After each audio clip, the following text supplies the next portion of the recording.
Recent studies revealed that 83% of workers worldwide felt some degree of burnout last year. And in the UK, 74% of adults said they were unable to cope at some point in 2025. It's really easy to feel like sometimes we're just freewheeling through life, unable to stop. Or the opposite, and they're actually just completely frozen still, unable to move. If that's a feeling that you recognize or ever have, then the sensible question is, now what? Most of us can't always afford to just walk away from whatever the problem is or muster energy out of absolutely nowhere. But you can start small and have a big impact. Today, I'm sharing 3 things you can do every day to stay grounded in a high-pressure world. And the best bit is, it clocks in at less than 17 minutes a day. The third one was a total game changer for me, so stick around for that. The biggest problem for most professionals now isn't that the work is too hard, but that the work seemingly never ends. The clock hits that time, you stand up, but rather than leaving your work at your desk, it seems to just follow behind you like this huge weight. And none of that is helped by the technology that we keep in our pockets, weighing us down even further wherever we go. So take the time to create a 2-minute shutdown ritual that you can do every day, super quick, and lets you cut that tie without ditching your responsibilities. This isn't about finishing the work, it's about finishing your day. Close every tab on your browser. Put your laptop in a bag or a drawer. Go empty and refill your bottle before you leave. Anything that just resets your mind and lets you distance yourself from the work you were doing. Or my personal favorite, with me since lockdown, is change your clothes at the end of the day. Whether you get home or walk downstairs from your office, it's a sharp, physical sign to your body that you are no longer in that working mode and you're ready to do other things. It says, that version of me is done for the day. In my last video, I talked about the creative trade-off that can happen to any of us. The feeling that everything we do in some way needs to be productive, something that we can earn or learn from. And the answer to this creative trade-off isn't more optimization and efficiency, it's less. It's about doing something just for you.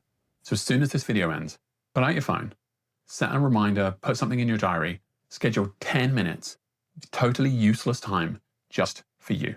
And you've got to make sure it has no immediate apparent ROI for anything else that you're doing.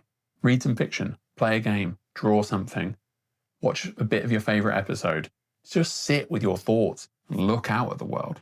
The rule is simple. It cannot tangibly improve your life or be working towards something in your day. And you cannot monetize it. This is about retraining your brain to remember that your time belongs to you and that you are more than just your output. This last one is all about honesty with yourself and those you care about the most, and those who should care about you. If you've ever felt a bit of a shell, physically there with the people around you, but not quite mentally, one of the hardest parts is probably the guilt of not quite being present enough for those that you're with. And so this is a huge one for me. It's about being honest when that feeling occurs, being courageous enough to do something about it. So the trick is stop hiding from it and stop pretending.